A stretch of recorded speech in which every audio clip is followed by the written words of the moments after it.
Ito isang mahabang araw para kay Carlito Valiente. And I assure you, ang susunod na mahabang araw ay para sa'yo. Nasaan ang pamilya ko? Malay ko. You know, that's one big problem with you people. Ang galing-galing niyo gumawa ng mischief and then you hide.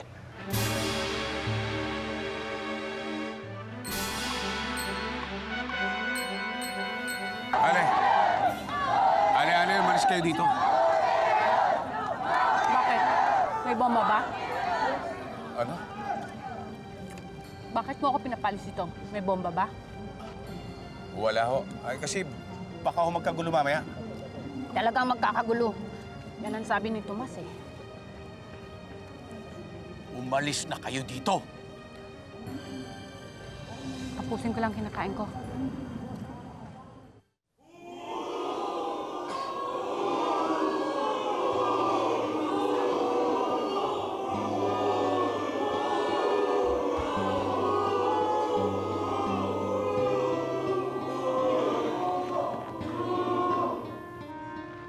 Daddy?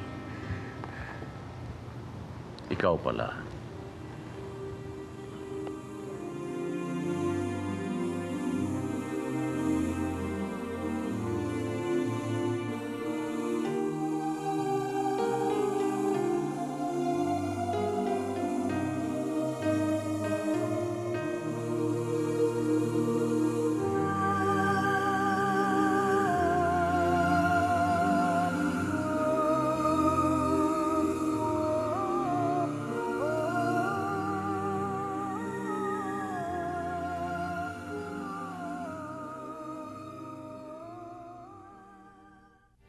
Bakit? Wala. Dapat nakinig ako kay Tita Iluminada.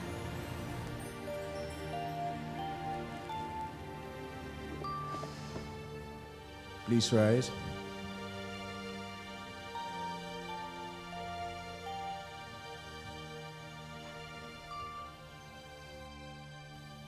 This is Military Tribunal number 1053. Brigadier General Aurelio Legazpi presiding. This court is now in session.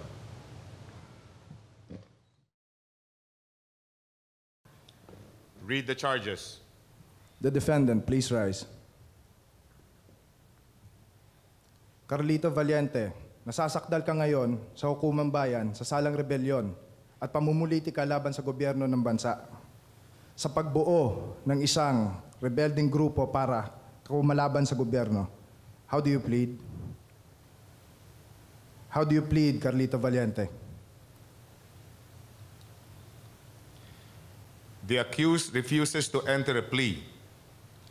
This court therefore enters a plea of not guilty for the accused. Nakarama-laman natin lahat dyan. Paano yung baba sa kotse? Ibabalik natin bukas. Nilapit ako na si Alicia. Meron daw press conference bukas sa bahay. May pinapunta na ako mga tao doon para bantayan sila. Baka mahal na yung kotse bukas. Huwag kayong mag-alala, mag-iiba tayo ng sasakyan bukas.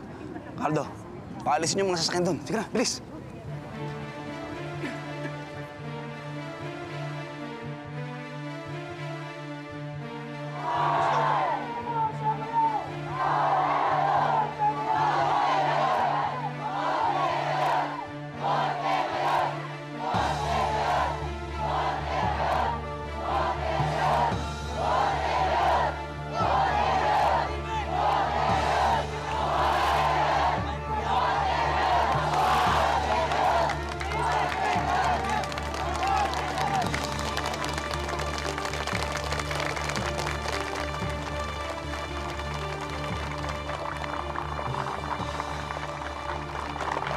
Bukas, pasabog yung kotse niyan.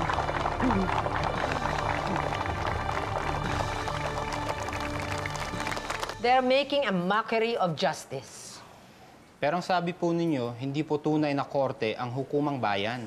Nevertheless, dapat nasusunod pa rin ang rules of court. Pinaglalaruan nila tayong lahat. Paano yan, edi hindi na ho mananalo si Carlito Valiente? Pinagdarasal pa rin namin na ang tunay na hustisya ang mananaig.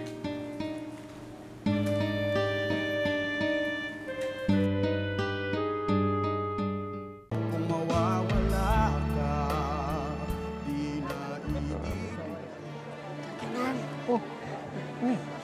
Ba't kayo nandito? Baka mahuli kayo. Kardinal, magkakagulo po kapag nasentensya si Carlito. Umalis na po kayo dito. Baka maraming masaktan sa inyo. Ay, hindi na ho importante kung may masaktan man sa amin.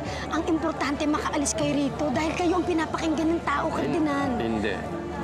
Dito lang ako. Hintayin ko kung anong mangyayari pagkatapos magsasalita ako sa simbahan. Kardinal, may bomba po rito. Ha? Hindi. Sa ngalan ng Diyos, alisin niyo yun. Eh, yan po ang utos ng namumuno sa amin, Kardinal eh. Pwede natin labanan ito sa maayos na paraan. Alisin niyo yung bombang yun. Sasabihin po namin kay General Alegre. Maraming salamat sa inyo. Mabutit may nakikinig pa sa inyo sa simbahan.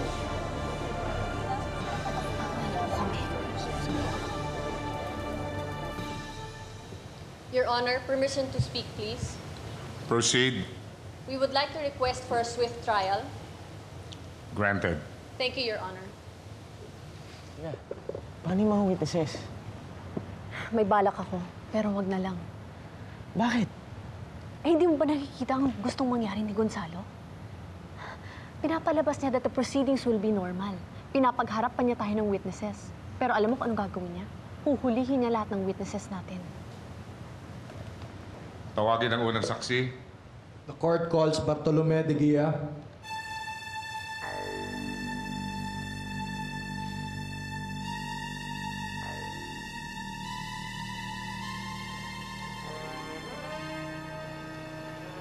Kilala ko rin niya.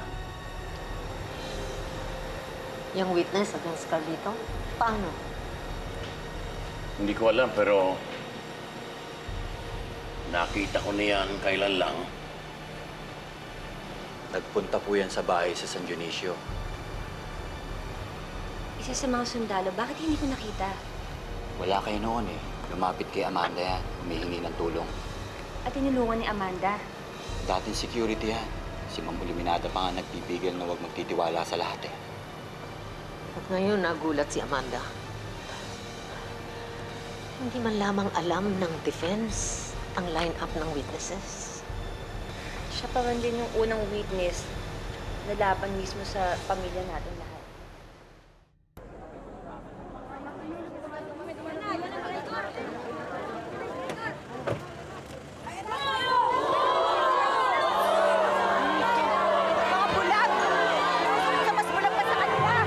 Kanya-kanyang paniwala lang yan. Ano ginagawa ni Kardinal doon? Eh, tuluyan nang humiwalay ang simbahan sa gobyerno. Walang ginagawa si Gonzalo? Anong magagawa niya? O, di pa huli siya. Ernestina, huwag na tayo magdagdag pa ng kaaway.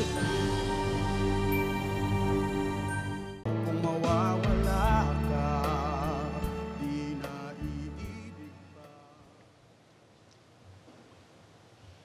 You swear to tell the truth, the whole truth, and nothing but the truth, so help you God?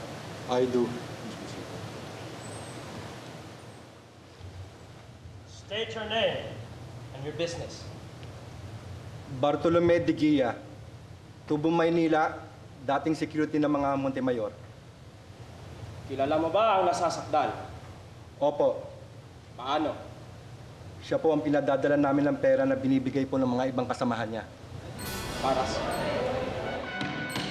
Order! Para saan? Objection, Your Honor. Hearsay. Overruled. Para daw pambili ng mga baril at mga ibang gamit na kailangan para sa paglaban sa gobyerno. At magkano naman ito? Ang huli po, binigyan po nila ako ng 20 milyon. Cash na tig-1,000 at tig-500. Huli? Ilang beses nangyari ang palitan ng pera? Opo.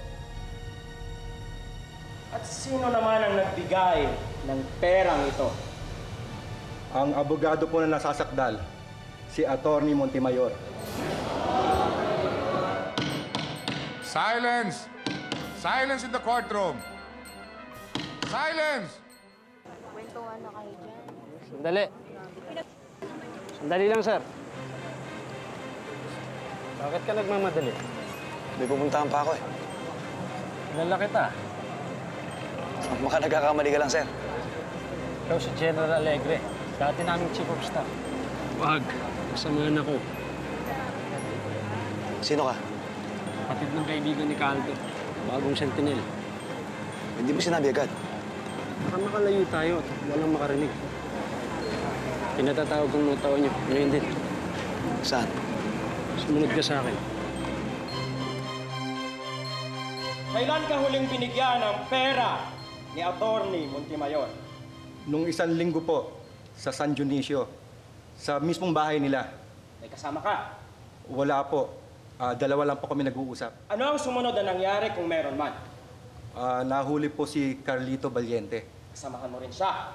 Dati po, pero kusa po akong sumuko. You may cross-examine the witness.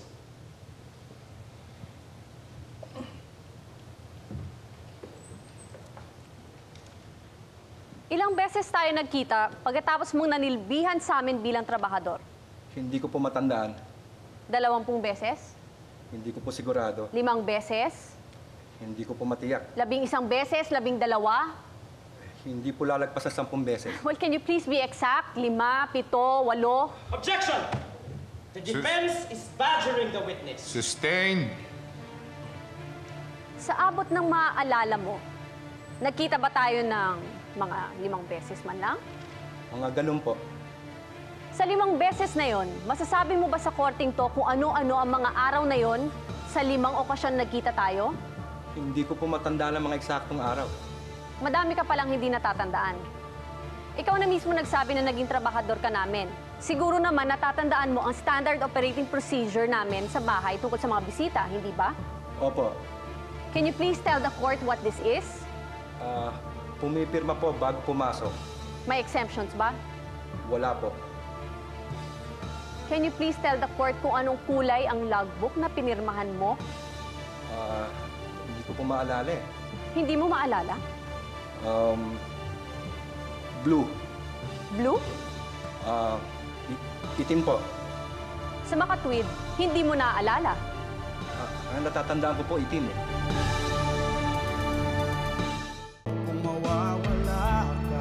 Can you please tell the court kung anong kulay ang logbook na pinirmahan mo? Hindi ko po maalala eh. Hindi mo maalala? Blue. Blue? Itim. Itim po.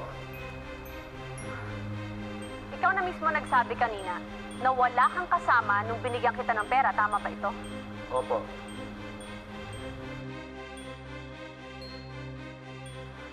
Ay, ba't biglang nawala? Pinatay nila ang coverage. Ayaw nilang pakita na natatalo sila.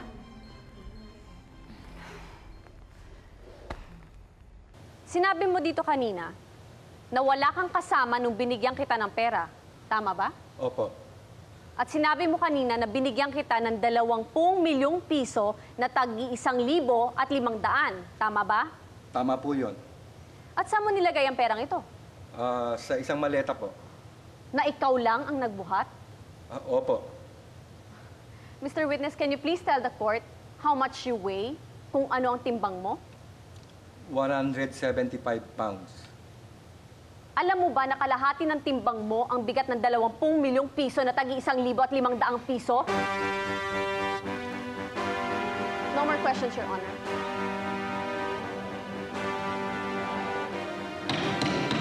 Silence in the courtroom. Bakit ka agad pumayag dito? Eh, kung patayin tayo agad dito. Hindi. Nakita mo pa yung bulong-bulungan namin kanina. Ano ngayon yun? Kinuha ko yung password ng Sentinels at binigay niya. Aba, eh paano kung nalaman lang nila yun? Nakita ng mga kasama natin kung saan tayo. Halika na. Ibaba ninyo mga baril nyo! Ito mo na, akala ko ba? Basta, ibaba nyo na lang! Pakisamahan niyo akong maghanap ng mga logbook sa attic. Ipapadala ko yung sa Maynila, baka sakaling makatulong to. Baka po pati kayo pag-initan. Laban ito ng pamilya ko. Lalo pong magagalit sa inyo si Ernestina. Inuulit ko, Laban ito ng pamilya ko. Halika na, samahan niyo na ako.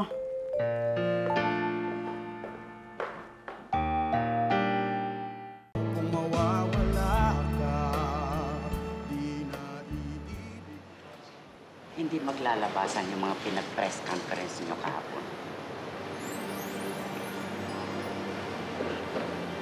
Sino ka ba?